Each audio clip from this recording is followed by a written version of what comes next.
Hi, ik ben Tom Nassing, beursbox.nl. Ik ga het hebben over DeepSeek. Dat is die AI-applicatie vanuit China. En dat is een disruptor. Die heeft de markt enorm geschokt dat het zo ontwikkeld is. Wat is het geval?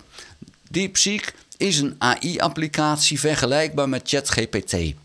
ChatGPT is gemaakt door OpenAI en die heeft daarvoor een dataset opgebouwd, een datacenter opgebouwd en een enorme investering gedaan om dat allemaal werkbaar te krijgen. En als particulier of bedrijf moet je abonnement hebben op OpenAI en dan kan je er gebruik van maken. Het is allemaal energievretend, dat wil je niet weten hoeveel energie het kost. En ja, het werkt, maar we maken onszelf gigantisch afhankelijk van dat bedrijf. Je moet er een abonnement op hebben. En stel je voor dat je een applicatie gebouwd hebt. En alles, je hele bedrijf loopt daarop. En het OpenAI zegt ineens, of de Amerikaanse overheid zegt ineens, jij mag er niet meer mee werken. Nou, dan is jouw bedrijf naar de knoppen of je economie naar de knoppen. Dus je maakt je ontzettend afhankelijk van zo'n bedrijf.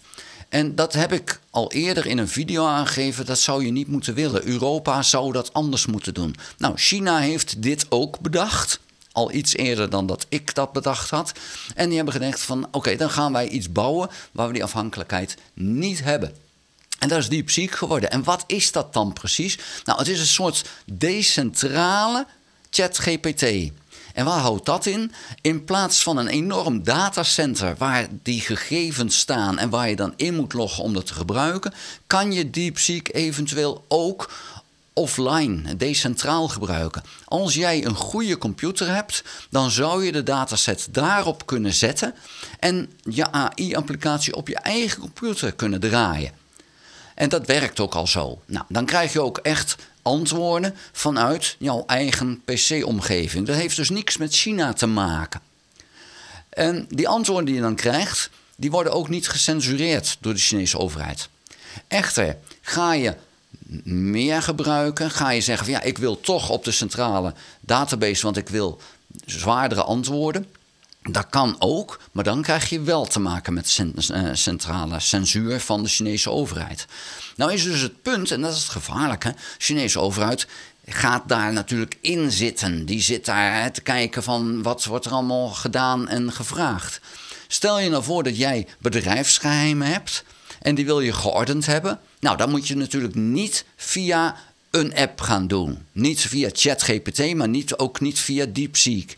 Als je dat wel doet, alles wat jij in dat systeem ingeeft, is ook ineens van het bedrijf. Of dat nou DeepSeek is of ChatGPT. Als jij jouw dataset gewoon maar erin zet, ja, dan heb je dat weggegeven. Dus dat moet je gewoon pertinent niet doen. Dus het is wel de vraag, hoe ga jij AI gebruiken? Nou, en als jij militaire geheimen hebt en zegt, ja, daar wil ik ook eventjes dat er wat mee gebeurt en dan moet even anders geordend worden of kunnen we dat beter doen?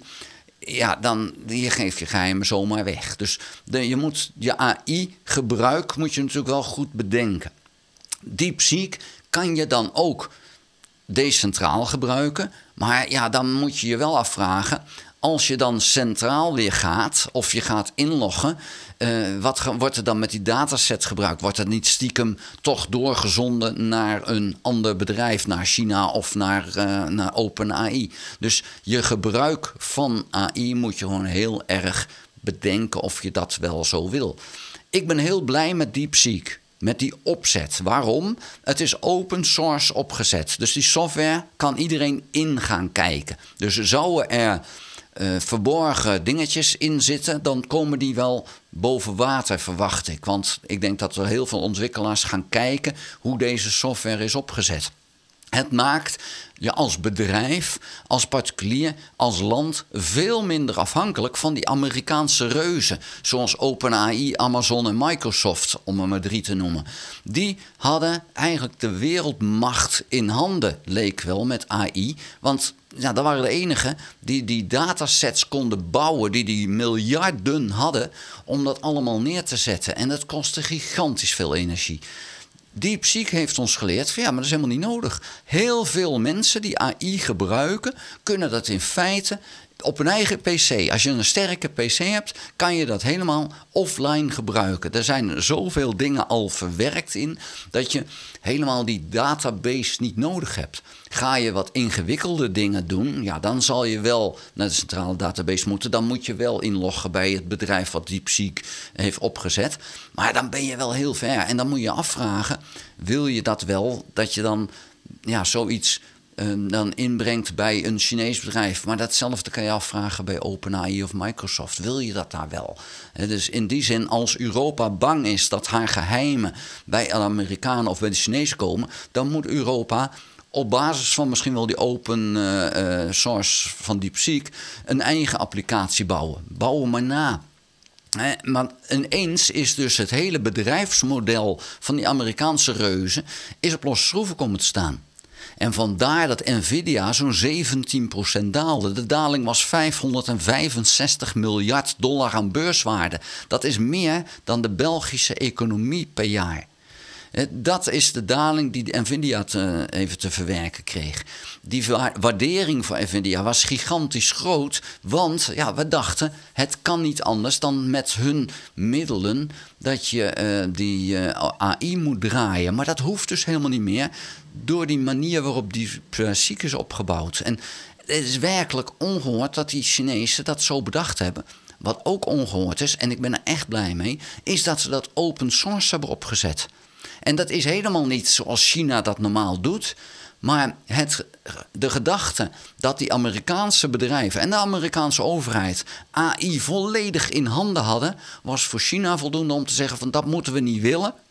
En wij gaan dus iets opzetten wat dat voorkomt. En ik denk dat de wereld daar ongelooflijk blij mee moet zijn.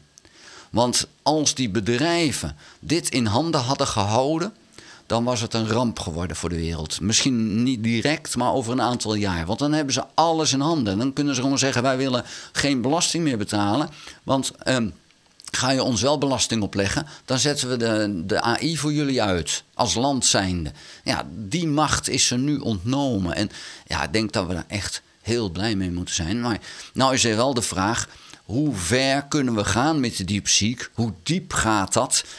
En is het ook schaalbaar? Want dat is dus ook het punt.